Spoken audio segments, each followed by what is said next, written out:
Ce tableau de bord RH fournit des informations clés sur l'absentéisme et son évolution dans l'entreprise. Il indique quels employés sont fréquemment absents du travail, ainsi que les causes. Le calendrier de présence, la disponibilité ou l'absence des employés. Il fournit une vue détaillée des absences de chaque employé.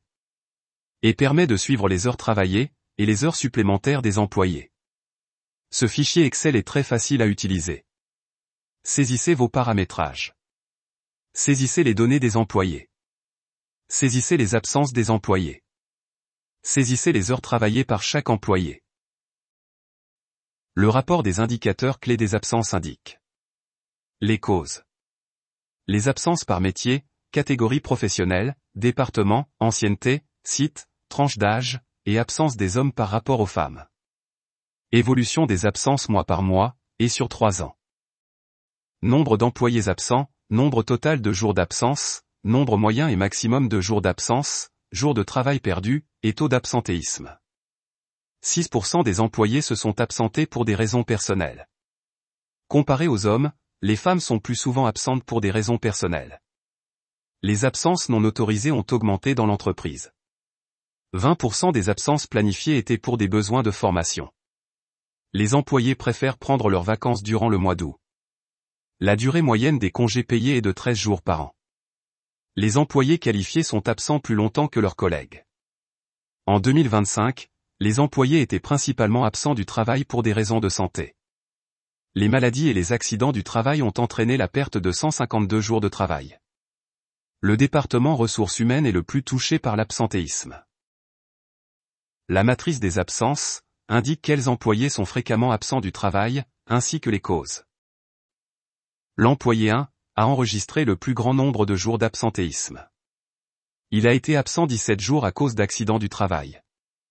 Il a pris 24 jours de vacances cette année. L'employé 2 a totalisé 30 jours de congé maladie en 2025. Ce rapport permet au gestionnaire de visualiser le calendrier de présence, la disponibilité, ou l'absence de chaque employé. Date de début et de fin, motif, et nombre de jours d'absence. La date courante est indiquée en surbrillance. L'employé 2 s'est absenté 9 jours durant le mois de janvier 2025. Il était en congé, les 6, 7 et 8 janvier.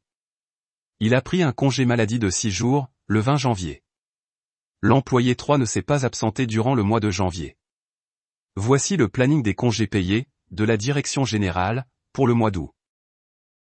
Le rapport de synthèse fournit une vue détaillée des absences de chaque employé, y compris le nombre de jours par motif d'absence. Le calendrier indique les absences de l'employé sur une année entière. L'employé 1 a enregistré 60 jours et demi d'absence. Il fut principalement absent suite à des accidents du travail et de congés payés. Voici les jours durant lesquels il était absent en janvier 2025. Le rapport heures supplémentaires permet de suivre le temps de travail des employés. Par semaine, heures travaillées et heures supplémentaires, de chaque employé. Par mois, heures travaillées et heures supplémentaires, de chaque employé. Par année, heures travaillées et heures supplémentaires, de chaque employé. La première semaine du mois de janvier, l'employé 2 a travaillé 28 heures, le premier était un jour férié.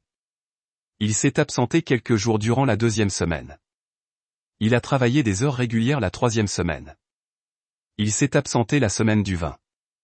Il a travaillé une heure supplémentaire la semaine du 27. Il a travaillé au total 113 heures durant le mois de janvier, dont une heure supplémentaire.